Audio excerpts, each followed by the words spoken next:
We will be with Michelle Speaks next week on next Saturday on at 6:30 p.m. Again, okay. I'm sorry about that. We had a little technical difficulty. But today we want to pay tribute to our ancestors, and you should as well. With today being the last day of Black History Month, we want to recognize those that paid a direct impact into our lives. And for me, it would be my parents. Number one, it would be my awesome father, Marius J. H. Anderson, who most of you that are from Selma may have heard of. And he was a pioneer in the radio and healthcare administration industry. We had the first Black hospital, which was Burwell Infirmary, which is located on Philpott Avenue, directly across the street from um, Selma University. Also, we had the funeral home, which was on Lackley Street. Most of you may not remember, but it was W.J. Anderson Funeral Home.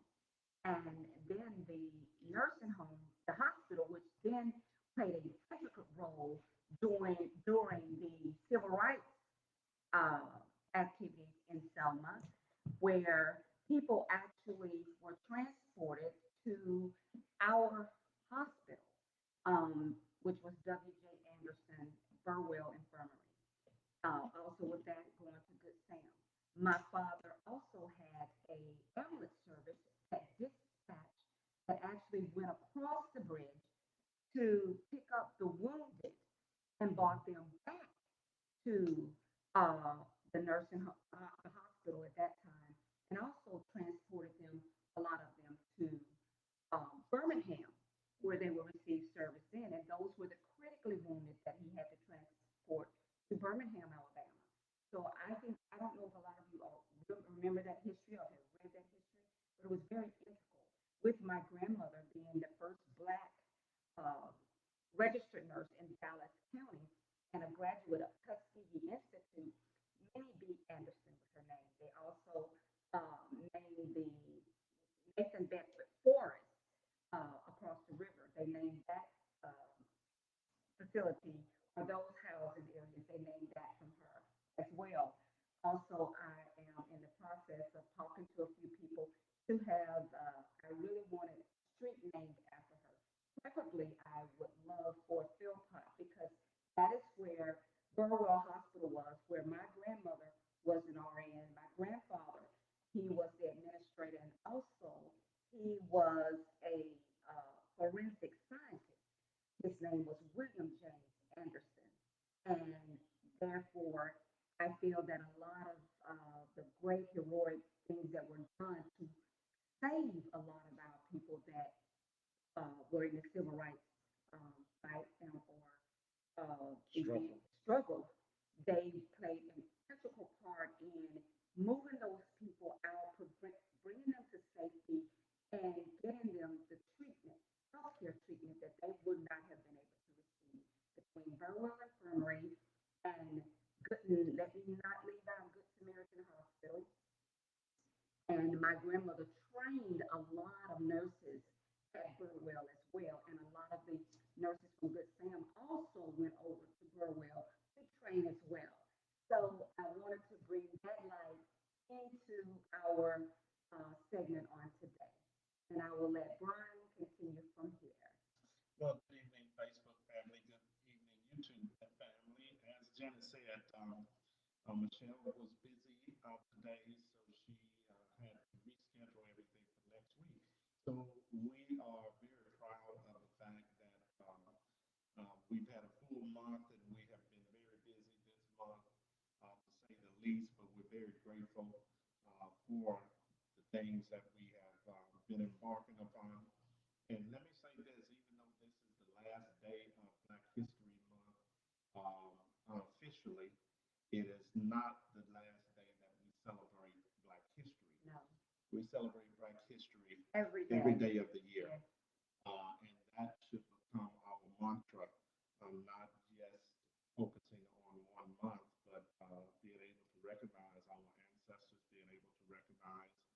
um, the greatness of what they did in this country and across um, the waters, and abroad.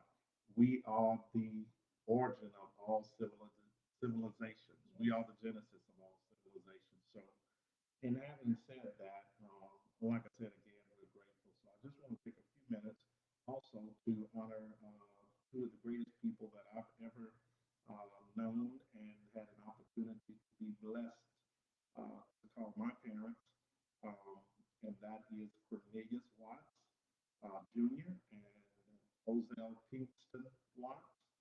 Also, my grandmother was uh, Lois Alma Kingston. Great grandmother was Mary Edwards. And then on my father's side, Alberta Watts and Cornelius Watts or Cornelius Scruggs. So just in honoring them, I could talk about the greatness of my parents forever. So, but I will just say this that without them, there would be no me.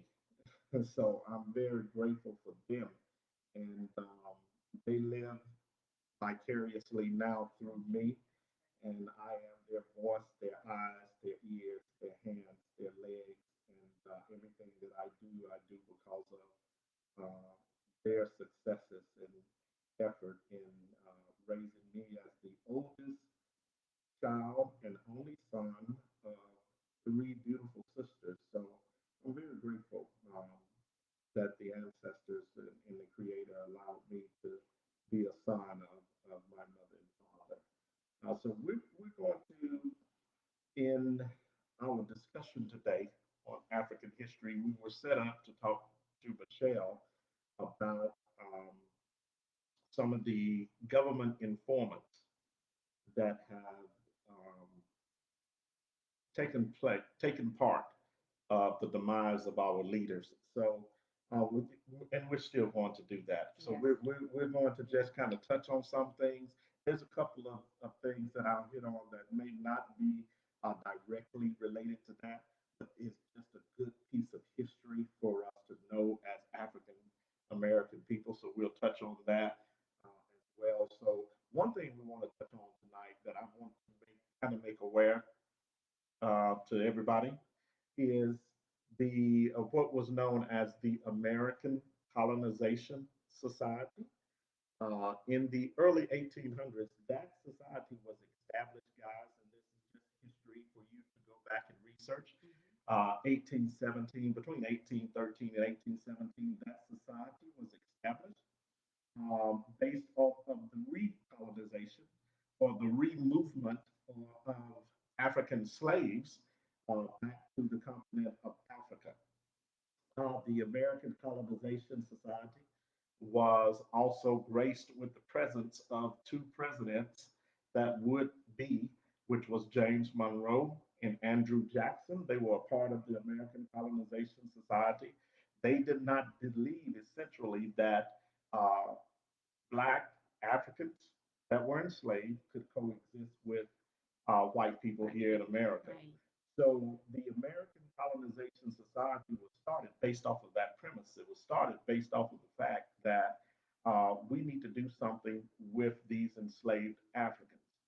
And now their whole concept was if they cannot serve as slaves, then they need to go back to Africa. We need to move them back to Africa. They did not believe, as the abolitionists, that slavery should be abolished. They believed that if we could not coexist and the African person remain a slave, that the best thing for that African person would be to move or relocate that African person back to the motherland. So that is why the American Colonization Society was actually started. It's very interesting, and there's some points that I just kind of want to bring out to you. Um, they acquired from the west coast of Africa, the American Colonization Society went into negotiations with some of the leaders in Africa. They acquired about 36 miles in length and 3 miles in width, a strip of land on the west coast of Africa. Okay. Today, that is roughly, it equals out now, that 36 miles that turned into about 38,000 um, square miles on the west coast of Africa. Okay. And what is We, that continent called now? What is that that? continent is called Liberia. Okay. And that is a suffix word, not a suffix, but a prefix word of liberation. Yes. Okay.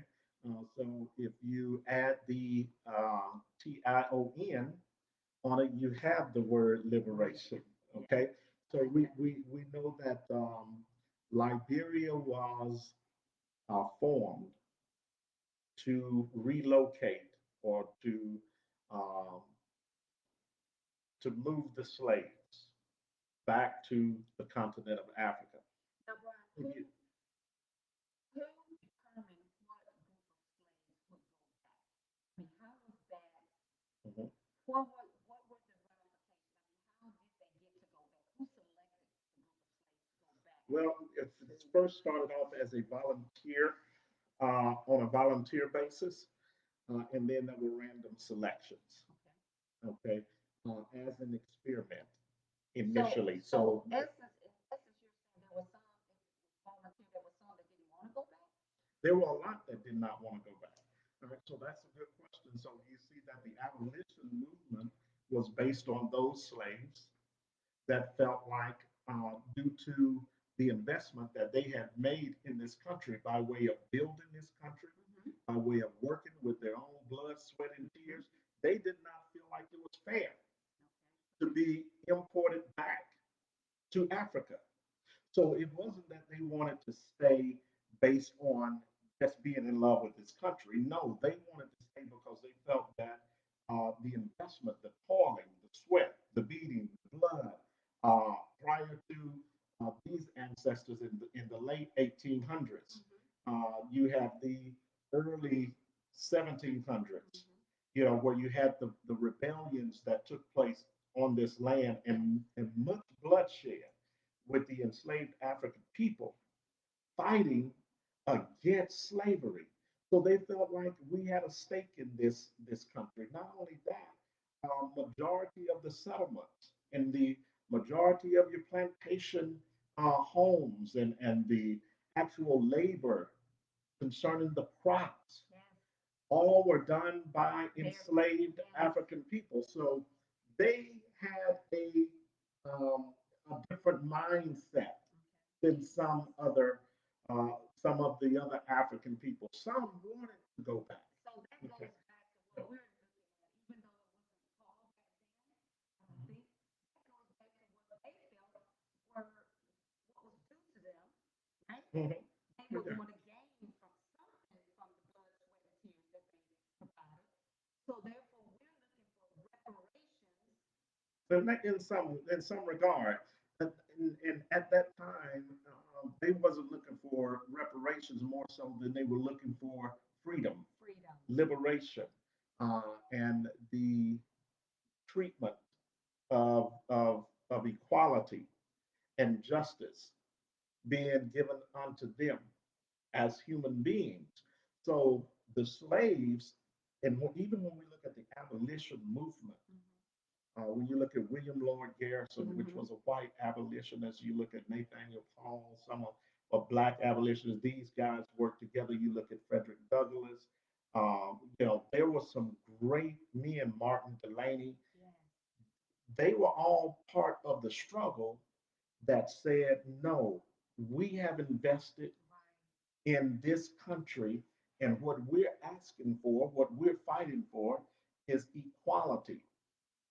We do not have to be a part of white culture to exist with whiteness. That's very important to understand because it's a different from an integrationist attitude. Okay, and integrationists want to be involved with white culture, want to be a part of white culture, want to be accepted about, as it Absolutely. relates to into Yes. white culture, want to essentially be considered as part of the white culture. That's an integrationist mindset. Okay. Okay. They did not have that mindset. Their mindset is we can coexist with whiteness without being integrated into whiteness. Okay. So the whole concept of the abolitionist was not to, they did not take on the integrationist viewpoint. That was much later. Okay. But the early abolitionist movement, as relates to African slaves, and when we see some of the abolitionists that we just named, it was to have equality, to be free physically, to be able to participate socially, economically, educationally, and they were not so much looking to be assimilated into a culture that did not accept them. Okay. And the beautiful thing about that is, and I think we missed the lesson in that, and the lesson started to be realized after we missed it. But the lesson was is that um, when two people group are trying to coexist together, and when all things are not equal as relates to those people, and when one group is disenfranchised like we were, when one group is humanized like we were, then the battle and the struggle is not to be like those people. The battle and the struggle is to be who we are. The battle and the struggle is to distinguish and separate our identity from those people that are actually dehumanizing us, that are actually disenfranchising us. You understand what I'm saying? So, in some regards, we didn't cultivate that. That was missed along the way. So, those are good questions that you're asking. So some of the, like I said, some of them started off as volunteers. You had families that volunteered, and then you had some that were non-voluntary with the actual recolonization of that West African coast. Initially, there were about 12 to 13,000 Africans that were deported back to the west coast of Africa, and to the uh, strip of land, and now to the country that we know as Liberia. Liberia became an official colony of the United States in West Africa in 1847. I think another interesting thing that you see with the Liberia uh, colonization is, and a colony is, their flag is almost a duplicate of the American flag, and it has the same bears, the same colors, red, white, and blue. And I think that's an oxymoron within itself, because in some regard, when you go back to the original design and the original concept of the American flag, it was a flag that was created based on the torture of slaves. So the significance of that, when we can, even when we look at the what is it that we honor when we sing, we the no, no, no, no, no, no. Yes, when we sing the Star Spangled Banner, that that tells you how my mind is. I'm just totally, I'm not colonized anymore. I don't even remember the name. But to give you a little bit of the history of the Star Spangled Banner, it started off and it actually promoted the torture of slaves in the original words. So for my researchers out there, go back and pull up the original Star Spangled Banner, Google that, and you'll find that the promotion of slavery was in there, and under, quote unquote, uh, this flag that now even, we worship, but some kneel, and everybody gets upset about the ones that kneel, but they have a right to kneel. But when you go back and you look at the origin of this flag, you look at the origin of the Star Spangled Banner, it was all created under the guise of slavery and the promotion of slavery. So here's the funny thing: we get all in an uproar about the rebel flag being a symbol of hatred, but the American flag is just as much a symbol of hatred to black people as the Confederate flag. And I And don't it's think not, people know that, no, Brian. I really people don't think don't they know know that. that. They don't realize that.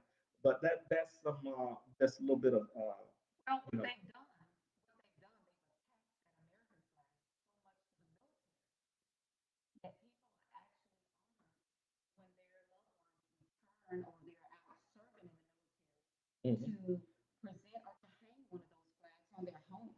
Well, yes, that's right. The original flag, in the and even with the inception of the Star Spangled Banner being written supposedly under the guise of, you know, being in battle, and Mm-hmm. I'll tell you the name of the hymnist that wrote it in a second. But anyway, uh, he wrote it based off of the battle concerning the Civil War that he was witnessing take place, and in the process of the battle, he writes this song. Okay, so um, and that is something that I think we have to go back and we have to do some research on and to really understand that flags, all of these things are symbols of the people that settled this particular country, of the people that came over here that were citizens or deemed themselves citizens, that we were still not inclusive in those particular things that were developed as a part of the American culture is what we're talking about. So whenever we talk about the flag, the Star Spangled Banner, the song of, hymn of liberation, so to speak, all of those things is a culture that's being created. So when we go back and we look at the Negro national anthem, you know, that is a culture that's being created for us. When we go back and we look at the UNIA, Universal Negro Improvement Association, with Dr. Marcus Garvey, Mm-hmm. we go back and look at the flag, the red, black, and green. Green. That was a culture being established. When you go back and you look at the Pan African flag, the Pan African flag was red, black, yellow, Yellow. and green. It Yes. had the It had the yellow yellow in stripe there. in there. Yes. Okay, so that is a particular culture that's being created more so than anything else. When we look at Kwanzaa as a um, alternative to Christmas celebration, that is a culture for Black people to actually participate in and to identify with as a distinctive and distinguished group apart from those that are the founders of this country who enslaved our ancestors, right? So, all of those things I think are significant in our history. I think we need to know them as African people. Mm-hmm. We need to really cherish some of the things that made us who we are, so we can ultimately get back Back. to, even if in the process of rediscovering who we are, we got to get back to some of those basic things in order to rebuild our communities that are now being torn down pretty much everywhere. We're on the down slope. We're not on the upward slope, so to speak. You So know, Brian, what's happening now? There's this one young man, and I can't think of his name, but I did see a snippet on him today. Um, on Michelle Speaks when she was they were celebrating Black History downtown Montgomery.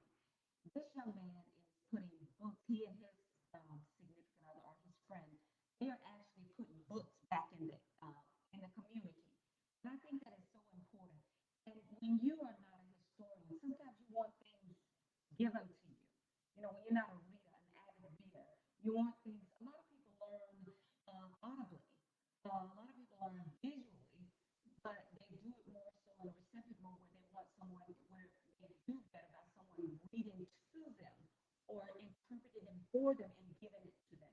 I sometimes believe I'm more of that audible reader.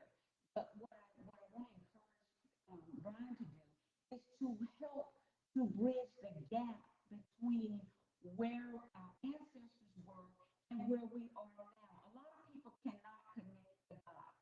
I'm seeing that a lot. People are saying, well, that was then. You know, we're so much better now. We're doing better now. And in their perception, they are. They may not. They may be better. They may have grown up in an impoverished area or been in an abusive situation or grown up without a father and living on the bare minimum. But now they have gained more. And what we need to do is to help bring it together so people can easily go and connect the dots. Because what's happening now, we're not connecting the dots. We get so comfortable in where we're living now that we really don't, some of us don't want to remember that. Yeah, and I think you're right. And let me just kind of give a correction on myself here. The author of the Star Spangled Banner was Francis Scott Key, and the Yes. hymnist. But Francis Scott Key, and that was during the War of 1812, not the Civil War. So I just want to correct myself Okay. there. But also, when you look at Francis Scott Key, that Star Spangled Banner, like I said, when you look at the original Star Spangled Banner, it still promoted slavery. And that's why I say all of my researchers go back and do your homework on that. Also, it was supposedly written in the Battle of Fort McHenry, I think, if I'm correct, McHenry in Baltimore, Maryland. Okay, so that's just to sort of to kind of Okay. just correct myself. But also, we need some of the things you said that are significant. Book clubs um, are very much needed in our communities again. The necessity to start reading again far exceeds anything else that we could do in our community now, in my opinion, Yeah, you're to right. re-educate our children. Yes. So what the young man is doing, what you were referring to, is very powerful. Even audio, but the good thing is those of us that love to read, we can volunteer to read to our children. Children. We can To the start schools. participating Yes. in functions where we educate our children, where we make books that are simple reads and share with our kids. Yes. So we got to get back to that. If we are going to break out of this situation that we're in now, because I'm going to tell you this, there is a ongoing plan for the annihilation of Black people. We're no longer assimilating into American culture. The American culture is working on the annihilation of Black people. Something that is very interesting now when you're looking at the news. One thing that I am noticing is that Black people are being less and less included in the decision makings that are going on as it relates to this government, as it Yes. relates to Definitely, Ron. all of the decisions that are being made where Black people are indirectly involved are concerning different diversity groups and concerning colored people, brown people, excluding Black people. So we need to be very, very careful. Even when we look at the new fight right now as it relates to minimum wage, what we are seeing is the immigrant being put out front as the face of the $15 an hour uh, $15 an hour wage, minimum wage movement is being pushed through the Latino community now. Well, is that Through, because they are the ones out front fighting for it? well, that's Are what I we just out said. front We're, fighting for we're it? not, we're not, We're not. but Black people are not intended to be out front because legislation is not being written based on helping our people. So what we have to recognize is when policies and regulations are written, there are certain agendas that are behind the policies and regulations that promote the group that they are most supporting because they understand the political agenda is to get votes and to win as relates to their particular party. Okay, so what you have now is the Democratic Party is a diversity party. It has never been at no time in history, even when it was the Dixiecrats that were the majority of Democrats, and not the uh, Democrats now, which were Republicans prior to that. Okay, so even then, black people were never considered to be the main agenda. You understand? Uh, we were simply political pawns. We are more political pawns than we've ever been today. So the black person that pushes that we have to be involved in this democratic process by promoting a particular party, Yes. okay, is not correct in their assessment concerning that party doing something for black people. Okay, so with having said that, I can go into a whole lot of issues as with this being the last day of Black history that was the undoing of many Black movements. And the undoing of the Black movements was because of Black people recognizing and waking up to the fact that politically neither party was there in support of our interest. Okay. So what these black movements that started began to do was to separate black people and separate black consciousness from the concept of the American political system doing something from us. And in the process of that, they began to develop their own base to be able to influence black people politically and lead them away from that structure. Wow. Okay? One of the first persons to do that was the Honorable Marcus Garvey. Okay, so when you look at the UNIA, the Universal Negro Improvement Association, when you look at that association, it was about black self-empowerment, and that black self-empowerment was about the creation of a whole nation state and government to govern black people, you understand? To make black people proud ethnically, to make them proud culturally, to make them proud spiritually. So Dr. Garvey started a movement that had to be derailed. He was the first person. We talked about the movie Fred Hampton last week on Michelle's show. But COINTELPRO, the model for COINTELPRO started with Marcus Garvey. Okay. And the three black informants, which three of the first blacks to ever enter into the FBI. One was Earl Titus, okay. The other one was Thomas Leon Jefferson, which is probably the most famous of the FBI informants.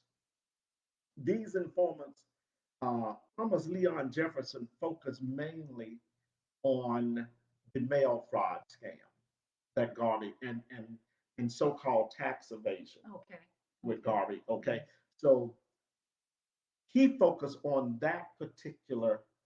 just that particular segment of Marcus Garvey. Now, when we go back to Earl Titus and you look at when he gets involved, when he comes in, one of the things that he focuses on initially is the sabotaging of Marcus Garvey from the inside as it relates to his investments. One of the investments that Garvey that is very prominent for is the Black Star Line, which is his own ship line. Yes. Okay, so we have to and see even in honor of Marcus Garvey, Ghana named their ship line the Black Star, and not only that, Ghana's soccer team are called the Black Stars, and that is in honor of Marcus Garvey. But one of the first COINTELPRO models with what happens later on with Brother Fred concerning being uh, J. Edgar Hoover saying that we do not need a black messiah to Yes. arise amongst the people that is eloquent, that can lead the people, that will rouse up the people. Well, that first model was put in place with Marcus Messiah Garvey. Okay, so the powerful thing about Marcus Garvey is his father was a giant. Um, Marcus Garvey talks about his dad and what an imposing figure he was in his life, how he was strong. He was also very involved Yes. publicly in some of the things that went on in Jamaica. Okay, so when Marcus Garvey relocates to Kingston at an early age in Jamaica, he goes to Kingston and he serves as a apprentice in a printing press shop.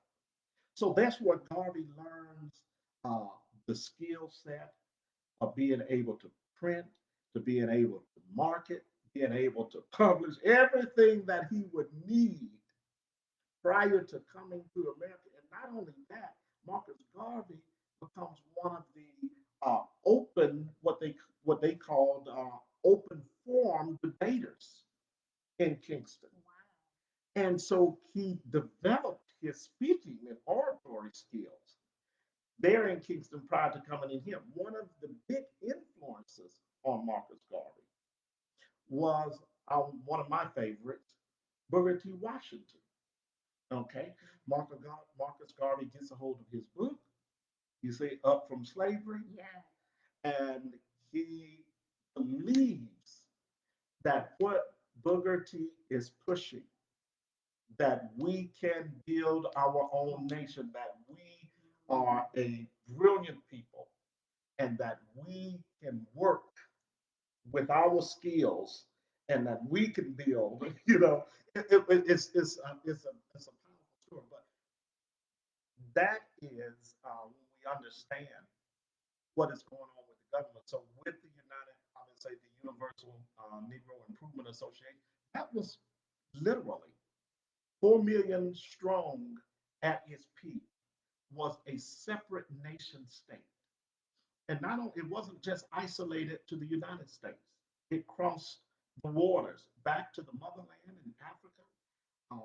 It covered the islands, the Caribbeans. Yes. Okay, so Marcus Garvey built a machine, and Hoover makes the same statement. Okay, about Garvey initially. The first person he makes the statement about is Garvey prior to Hampton, and the statement was, "We do not need to have a black messiah to arouse the Negroes in this country, upsetting the political structure that this company is based on and built off of." Okay. So when you look at our black leaders in history, it's all because their demise, and we know that Marcus Garvey is uh, literally exiled, deported back to Jamaica. From Jamaica, he goes to England. He dies with having had two strokes and did not live a long life after the government sets him up with the mail fraud scam. Okay. And nothing else that they could find on them. And even the mail, like I said, it was a scam. It wasn't true. And then when you read the informants recount of this, especially Thomas Jefferson, when you read his recount, he actually admits that this was a setup. They were called in to not only bring Marcus Garvey down, but to make sure that no other movement would rise up after they brought him down. Okay, so there have always been those black informants throughout our history, but every time, like I said, there's a threat to this structure of government as it relates to black people, the leader was taken out. The same thing with Malcolm X. Really, Malcolm did not become a threat until he threatened to take the human rights, the human abuses of the rights of Black people in the United States to the world stage, to the UN. So the United Nations, the United Council of Nations, when he threatened to do that, Malcolm became a threat to this government. So J. Edgar Hoover, there again, had to do something as it related to Malcolm. We just found out last week, okay, right after the day after Michelle's show, Right. and when I was telling her that most of our leaders have been set up by the government, they have always been informants. Right after that, they come out on CNN with a letter from a New York City police officer named Raymond Wood, who admits that he was a New York City police informant, okay, put in place to, as relates to Malcolm, to make sure that Malcolm two bodyguards would not be at the Audubon Ballroom the day of his lecture when in his with his organization of establishing his new group that was separate from the NOI, the Nation of Islam. Okay. Uh, so what was it? The UOAA, something like the United Organization of African. I forget the actual name, but all my researchers out there know. Okay, so y'all have to help me out here. But anyway, to make a long story short, Raymond Wood, in his letter on his deathbed, said, well, not so much on his deathbed, but said that the letter should not be read after his death. Now, you can actually go online, you can look at the letter itself. Then you got the Freedom of Information Act. You can pull down the actual records concerning Malcolm X assassination. There's a good documentary for those that are more interested in this on YouTube Yes. by Dr. Abdul Rahman Muhammad. Did a fantastic job on the inside, the information as it relates to the assassination of Malcolm X. But the documentary is called "Who Killed Malcolm X?" Who killed Malcolm X? Right, Yes. where he highlights some very interesting things as it relates to also the FBI being involved as opposed to um, the figures that are normally put out front, which is Elijah Muhammad, is pretty much takes the blame of the demise of Malcolm, but we do not get the whole inside story. Uh, Rahman Muhammad takes us beyond just the accusations of the feud between Elijah Muhammad and Brother Malcolm. Okay, so very interesting, guys, for those of you all that are interested in looking that up. And then, of course, lastly, we have Dr. Martin Luther King, which I could spend hours just on the King assassination because there's so much information on Share the that. book. Yeah, I'm gonna share that. We'll share and share three books that are very insightful for you all. But um, Dr. King was definitely his was probably it's probably the most blatant in my mind. And here again, we're talking about three, four, three generations with Hoover from Garvey all the way to Martin. Yeah. Wow. So you have leaders that scattered abroad in the midst of that between the span of Garvey and King that are never mentioned. So, Brother Fred Hampton, now I've been knowing about Fred Hampton just as a historian, but most blacks never heard the name Fred Hampton prior to Judas and the Black Messiah. He's just one of many guys that the government assassinated. You understand what I'm saying? Yes, And yes. and and not only from a COINTELPRO standpoint, but the government used local Yep. police departments to assassinate many of our leaders. So, men and women. So, I'm very happy that Brother Fred got his due, but you got little Bobby Hutton, who was another very powerful leader coming up in the Black Panther Party, was assassinated by the Oakland Police Department, shot in the head, walking out with his hands up.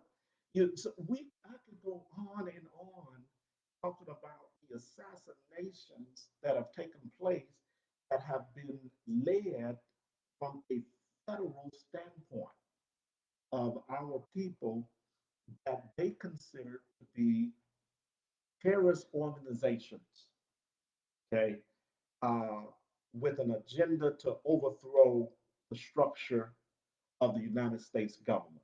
So anything that is a threat as it relates to blackness concerning the government of the United States, it has to be taken out, so to speak. Okay. Any leader that would come up against that has to be taken out. So Dr. King, even though records showed that he was being monitored uh, basically as early as 64, okay, it wasn't until the last 2 years that the monitoring became heavy when Dr. King kind of flips the script and says, hold up, I see it's not about just civil rights anymore. It's Yes. about economic uh, and restructuring economics. It's about economic freedom. It's about economic equality.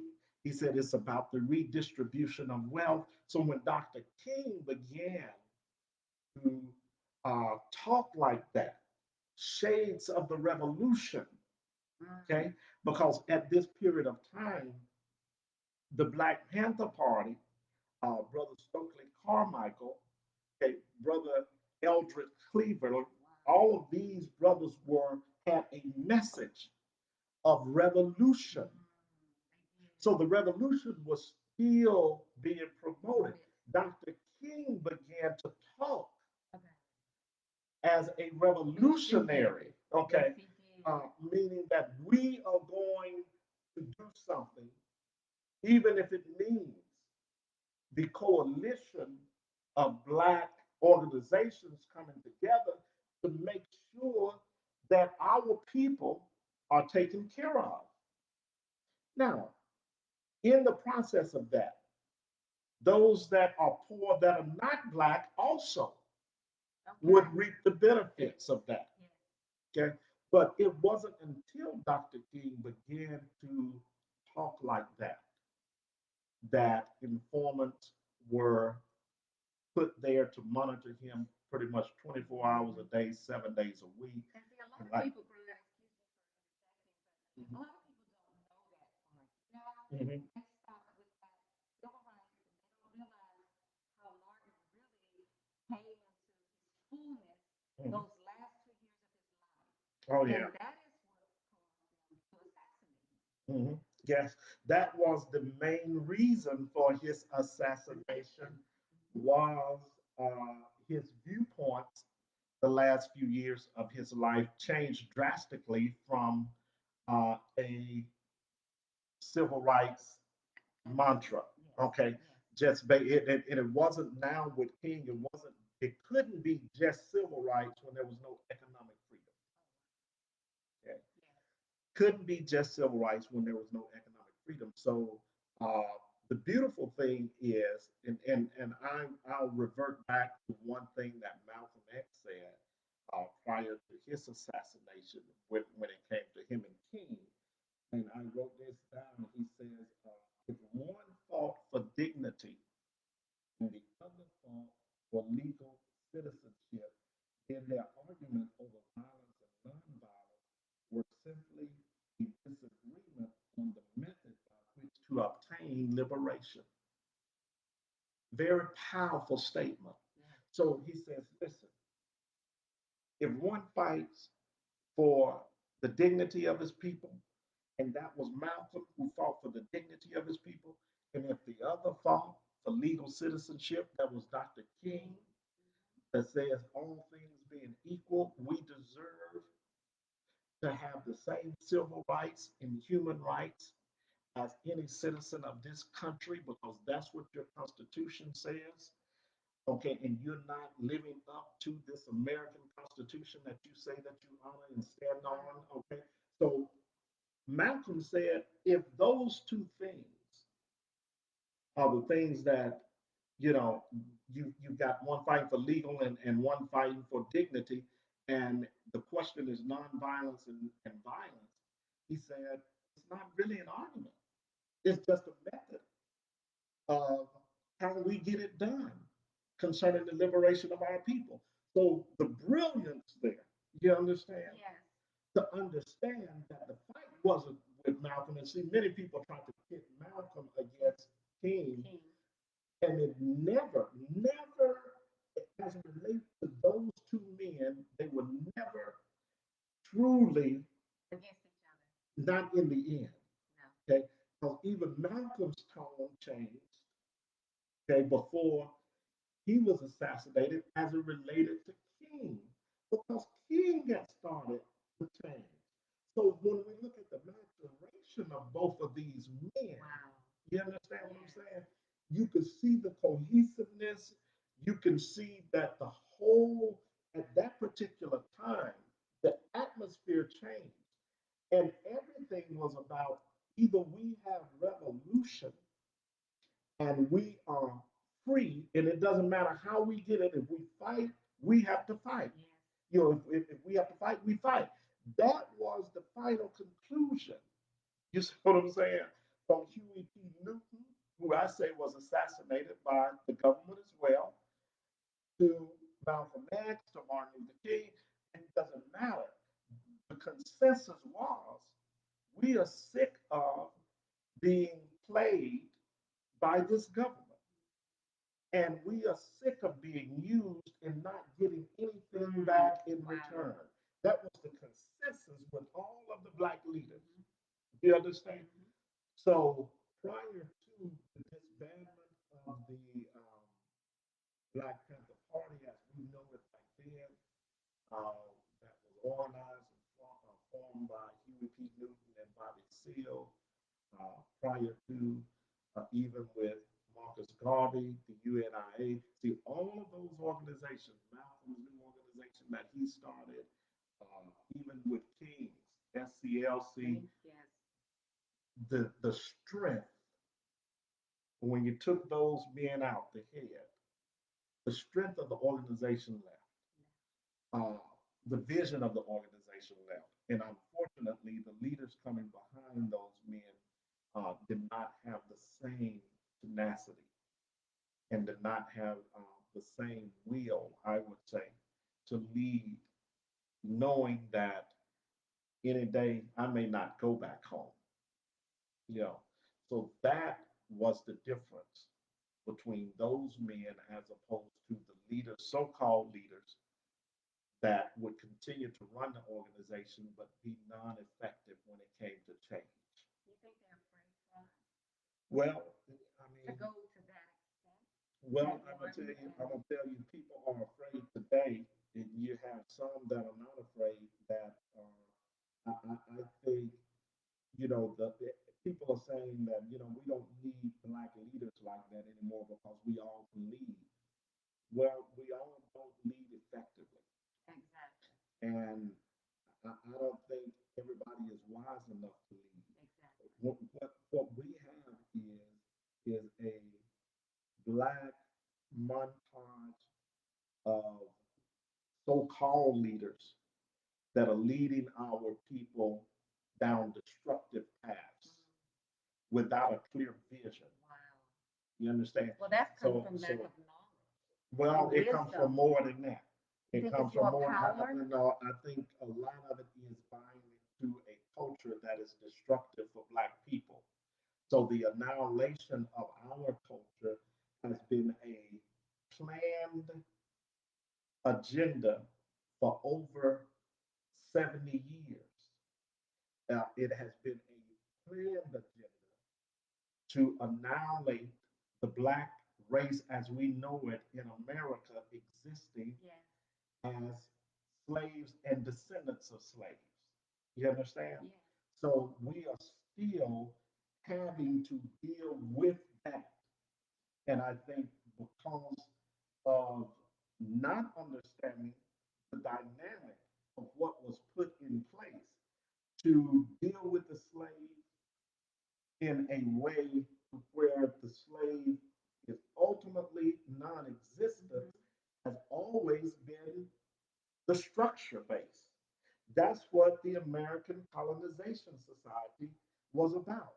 That's what they were saying. That's what Abraham Lincoln says in his 1854 speech when he publicly comes out and says that Black people and white people cannot coexist, and we as white people, by all standards, Yes. are smarter than Black Black people, people. and we have to accept those things. And he started searching for uh, ways and even an agreement with the American Colonization Society that something had to be done with Black people, and that colonization to another place or Hmm. back to Africa wasn't out of the question. So we have to recognize that this country, and so now that's why we have in the Black community now, I think, and this is just my personal opinion, you have the redesign of the Black family. Wow. You have the recreation of a family structure, and all of it favors other groups. None of it favors Black people. You see, LGBTQ plus communities, and that's not saying anything negative Negative. No. about them because they have a right to express themselves Yes. the way they want. But what I'm saying is, as it relates to the Black family structure, it does nothing Nothing. to help the Black family. And not only that, it does nothing to build our children. So, what is happening within this country as we end up the last day of the month of Black History Month? We are seeing through government informants have always been in the Black community. Government informants have always infiltrated Black leadership that, like I said, promotes a strong problem to the structure of government that's set in place. But the government design for the annihilation of the Black people is well underway, and the plan is almost at its peak. So now Black people have become integrated into the term diversity. And because of that term covering such a broad range of other groups, Yes. as opposed to, and with Black people still being the smallest percentage Mhm. At the of the bottom. population, We're at the bottom. okay, of the population in this country, Mhm. we are totally. being set up to be I know. removed. We really are. And when I say we are set up to be removed, that means that politically, unless we develop our own political, and I'm gonna keep saying this, and I know there are people out there They that don't may agree. not agree, and that's fine. That's okay. We That have yeah, our we own don't you right. don't you don't We have don't I understand. don't Yeah. go against that. All I'm looking at is history. And see, I believe, like Dr. John Henry Clark says, see, the hands of history will tell you what time it is. It repeats itself. Okay, and it does repeat itself, but it tells you where is he. Dr. Clark said it tells you where we must go. And when you look at the hands of history tells us that if we do not develop a political movement to deal with the issues of black people as a overall group, then the majority of our people will not make it in this country. And we have to be concerned about the majority. We really have to step back and take a look. For those black people that are saying, I just accept everything the way it's going and things are, we've come a long way and all of this. Sometimes that to me, that's a cop out. Okay. We've come a long way, yes. We're not in chains anymore, but when you look at the mental and the economic, you see what I'm saying, Oh, condition of our people, people we are worse been in chains. than a slave Yeah. now. We're worse than being enslaved. When you look at the overall condition of black people, to base or to make a statement that we have made tremendous progress based off of a few is not accurate in my assessment as relates to looking at the whole. Okay, so we have to begin to change um, our thought process, like our church says. We don't apologize for our black thoughts. These are black thoughts. Black thoughts are drastically different from black people with white thoughts. Okay, there are a lot of black people with white thoughts. You understand? Wow. Yes. So Exactly. we are black people with black thoughts, meaning for the promotion of our existence now is not about a well-being state anymore. It's about the state of existing in this country that will determine whether or not our grandchildren and our babies, our children, are able to survive in this country. Not only function socially, but just to survive. Just to survive. Okay. So, um, anything else you want to say, sweetie? I, I can I know. get going here, and then It's awesome. I'm telling you, it's worth it's worth every moment that we spend providing. Brian studies intensely. This morning he was up, I was asleep, and he was out just researching and reading. He does this every day, and he's so intent about it. He wants to give his people, our people, he wants to give them everything that he possibly can. It is so important that we get on board. You know, Shakira and her husband Sharaj, I commend the work that you guys are doing. You are awesome. And I know you're doing a lot. My goes unseen, but for some, but not for all. I know what you do. We see you, don't we, Brian? We see what you do, and absolutely. we thank you for it. Yes, we're We thank you for very it. We grateful need for all we of our need black more people. black people like that. Let's do it. Michelle Summers, you rock. Mhm, We thank you. Michelle Browder, thank you. You mhm. know, for those of Shining Christ, we thank you. Those of you that are trying your best to make a difference in this community amongst our people, you know. So let's do something. Do something. Don't you agree, Yeah, Brian? We I, all I, can do something. I agree, and I think it's time for us to organize. All politics start out locally, And I think it's time for us to organize locally, Locally. Yes. Yes. in the river region area, for those that want to do something. So there's going to be something, I'm going to be putting together something unique with those that are already active Active. doing Yes. some Doing things. something. Yes. There's strength in numbers, and I believe that the most effective organizations understand that they have to unite in order to reach the masses of our people. Yes. So um, that is something that I'm going to be doing, putting in place, and will be forthcoming with before the summer gets here, to where we can do something to really impact our children, our people on a major scale, and even raise the attention Awareness. of, and Yes. yes, and the awareness of what is going on politically here in Alabama. There's a great injustice being done. I'm watching it very closely, gathering my information. I think that the governor of this state has to go, and I will lead the campaign on that. Some of the things that he's doing to promote um, the demise of Black people is continuing.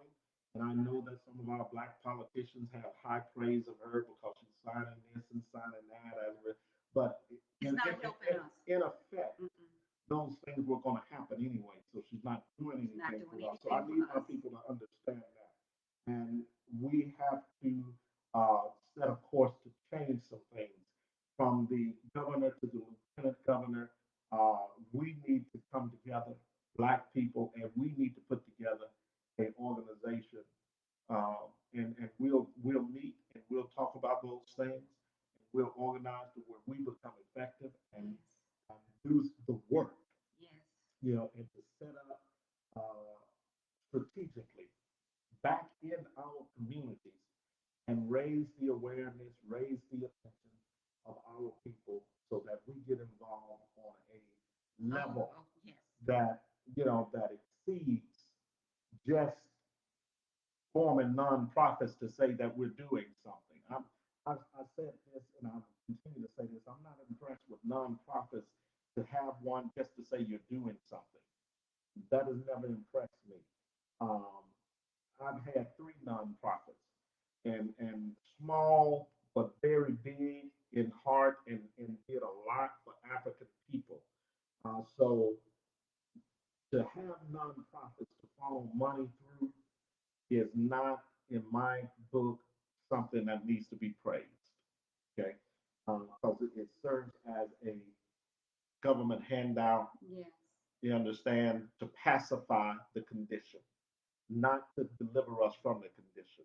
So I've never been one that is impressed by that. What I'm impressed by is an organization that'll get out there and fight and get their people back in them to where the people become the base of the movement, become the financial engine of the movement, and nothing can shut that movement down. Whether there's a grant funding or not, because it is a base of the people, it will continue to survive. You understand? So um, I've said enough, but those are some of the things that you know we will be talking about in the future, and I'll let you all know, Facebook family, YouTube family, those that want to be involved can be. Um, this is a really good book. Uh, the Plot Plot to to kill Kill King. King, um, the truth behind the assassination of Martin Luther King Jr. That is by Dr. William F. Pepper, Esquire. Uh, Brother Joshua Bloom and Waldo Martin Jr., Black Against Empire, The History of Politics of the Black Panther Party, must have in your home, Yes. must read. Uh, excellent, excellent. Both of those brothers did wonderful in the research that's there. And then this one, The Tragedy of White Injustice, third edition, written by Marcus Garvey from a jail cell. Must get. Simple read, okay? Excerpts from his speeches and excerpts from his mind. as it relates to white injustice Yes. concerning the liberation of Black people. Okay, so those books, uh, must reads, must get, so that we can understand what is going on. Okay. All right, we got it. Thank you, Facebook family. Thank you. Thank you. We appreciate you guys. Have a wonderful and prosperous week, and we will see you next week. Thank you. Bye bye. Thank you.